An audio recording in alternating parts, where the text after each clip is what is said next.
So today बात करते हैं हम 7 क्रिस्टल सिस्टम के बारे में। क्रिस्टल के अंदर हम क्या करते हैं, जो एक्सल लेंथ होता है और एक्सल एंगल जो होता है, इनके बारे में डिस्कस करते हैं। तो जैसे कि बात करते हैं क्यूबिक के बारे में। क्यूबिक जो हमारा क्रिस्टल होता है उसमें होता क्या है, इसने बताया कि ए जो होता है वो बराबर बी के होता है, बी जो होता है वो सी के होता है, और अल्फा बीटा जो गामा एंगल बनाते हैं वो 90 के बनाते हैं। कैसे, जैसे कि हम स्ट्रक्चर को देखते हैं। जैसे इस लाइन को, जो ये इस लेंथ है हमारी, इसको ए लिया, इसको बी लिया और इसको सी लिया। क्यूबिक के अंदर क्या होता है, ए बी के बराबर होता है और बी जो होता है वो सी के बराबर, ये तीनों इक्वल होते हैं, तभी बोलते हैं A is equal to B is equal to C. अब इसमें जो एंगल बनता है अल्फ़ा बीटा गामा, जो भी एंगल बनता है इसमें वो 90 का बनता है। तीनों ये 90 के इक्वल होते हैं। बात करते हैं टेट्रागोनल। टेट्रागोनल क्या होता है, जैसे ये बोल रहा है ए इज इक्वल टू बी के होता है, लेकिन B is equal to C के नहीं होता है। इसमें अल्फा बीटा गामा जो होगा वो 90 का एंगल बनाएंगे। These are examples. जैसे कि बात करते हैं tetragonal like as a fridge. Instruction दे, आपको फ्रिज देखा होगा आपने। फ्रिज बॉटम की बात करते हैं, जो उसका फ्रिज होता है ए और बी, इस लाइन को ए माना, इसको बी माना, दोनों बराबर होते हैं। आपने फ्रिज भी देखा होगा नीचे से। लेकिन जब वो फ्रिज का ऊपर तक जाते हैं, ऊपर इस लाइन को, तो उस वो इक्वल नहीं होता है। ऐसे ही इसमें है, ए और बी तो बराबर होते हैं, लेकिन सी इनसे बड़ा है, तो सी इनसे बड़ा है तो बराबर भी नहीं होगा। इसलिए ए जो होता है बी के बराबर होता है, लेकिन बी ये जो दोनों बराबर नहीं होते सी के।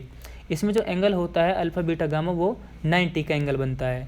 बात करते हैं ऑर्थोरोम्बिक के बारे में। ऑर्थोरोम्बिक क्या बोलता है कि ए नहीं तो बी के बराबर होगा, बी नहीं तो सी के बराबर होगा। इनमें कोई भी एक दूसरे के बराबर नहीं होता, लेकिन अल्फा बीटा गामा जो होगा वो 90 का बनाता है। कैसे, जैसे like as a match box, जो हमारी माचिस होती है, आपने देखा होगा, उसमें कोई भी जो उसकी एज लेंथ होती है, उसकी लेंथ होती है वो तीनों डिफरेंट होती है। जैसे ये मैंने ए माना, ये सबसे छोटी है, इसको मैंने बी माना, ये इससे बड़ा है, ये इसे सी माना, इसे सी माना, तो क्या हुआ, ये तीनों डिफरेंट है। ए है, उससे बड़ा सी है और सबसे बड़ा बी है, तो ये तीनों डिफरेंट है। इसलिए इनको क्या करते हैं, ऑर्थोरोम्बिक में होता है कि ए नहीं तो बी के बराबर होता है, बी जो हमारा होता है वो सी के बराबर नहीं होता। अल्फा बीटा गामा जो होते हैं वो 90 का इसमें एंगल बनाते हैं। बात करते हैं हेक्सागोनल की।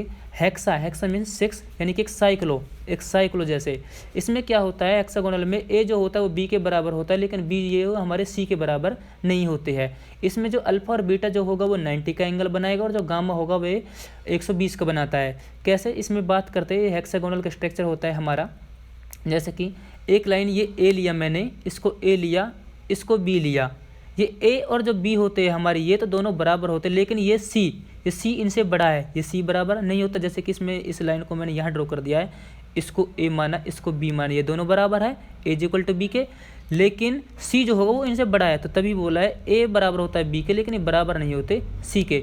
अब इसमें जो एंगल होता है अल्फा और बीटा 90 का बनाता है, अल्फा बीटा 90 का बनाता है। जो एंगल बना है हमारा अल्फा और बीटा 90 का बनाता है, लेकिन जो 120 का बनाता है, जो 120 का बनाता है वो बनाता है ये एंगल जो यहाँ से यहाँ तक होता है, यानी कि यहाँ से ये जो एंगल होगा वो 120 का बनता है, जो कि गामा का होता है। आगे बात करते हैं मोनोक्लिनिक के बारे में। मोनोक्लिनिक क्या होता है, मोनोक्लिनिक होता है ए जो होता है वो बी के बराबर नहीं होता, और बी जो होता है सी के बराबर, ये तीनों एक दूसरे के बराबर नहीं होते हैं। अल्फा और जो गामा होगा वो 90 का एंगल बनाता है, और जो बीटा होगा वो 90 का नहीं बनाता है। जैसे इसमें बात करते हैं, ये जो स्ट्रक्चर बना रखा है, जैसे इसमें पुश कर रहा हो, इसको धकेल रहा हो आगे की ओर, ये कुछ ऐसा है। तो इसमें क्या है, इस लाइन को, ये जो लाइन है इसको ए माना, इसको बी माना, इसको सी माना, इसमें तीनों डिफरेंट है। देखिए ए इसमें क्या है, देखिए इसमें मैंने इस स्ट्रक्चर को यहाँ पर ले लिया, ए ये बी है, ये ए जो है वो बी से डिफरेंट है, और ये दोनों के दोनों, इस सी सबसे बड़ा, ये तीनों से डिफरेंट है। तो इसमें ये तीनों जो होते हैं डिफरेंट होते हैं, ए बी के बराबर नहीं होता, बी सी के बराबर नहीं होता है। अल्फा और गामा जो होता है 90 का बनाता है, लेकिन जो बीटा होगा वो 90 का नहीं बनाता है इसके अंदर। आगे बात करते हैं ट्राइगोनल की, रोम्बोहेड्रल में। इसमें क्या होता है, ए जो होता है वो बी के बराबर होता है, बी जो होता है वो सी के बराबर होता है, लेकिन अल्फा बीटा गामा जो होता है वो 90 का एंगल नहीं बनाता है। जैसे कि ये पुश कर रहा है इधर से, ये आगे की ओर है, जैसे कि कोई दीवार जैसी हमारी वॉल होती है, एक तरीके से झुका हुआ होता है, इस तरीके का स्ट्रक्चर होता है। इसमें क्या होता है, ये जो ए होता है, ये ए है, ये बी है, ये सी माना हमने, ये तीनों जो एज लेंथ होंगी, एक्सटर्नल लेंथ जो हमारी होती है, तीनों एक दूसरे के इक्वल होते हैं, इसलिए हम इसको बोलते हैं is equal to B is equal to C के।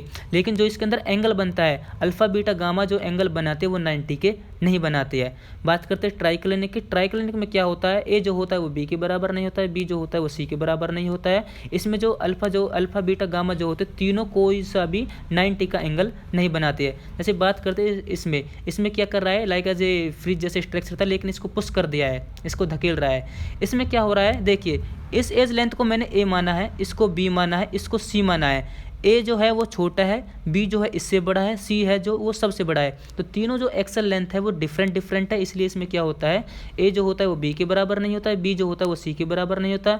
और इसमें जो एंगल्स बनते हैं वो अल्फा बीटा गामा जो होता है, कोई सा भी एंगल 90 का नहीं होता है। आई होप आपके समझ में आया होगा। नेक्स्ट बात करते हैं नेक्स्ट टॉपिक की।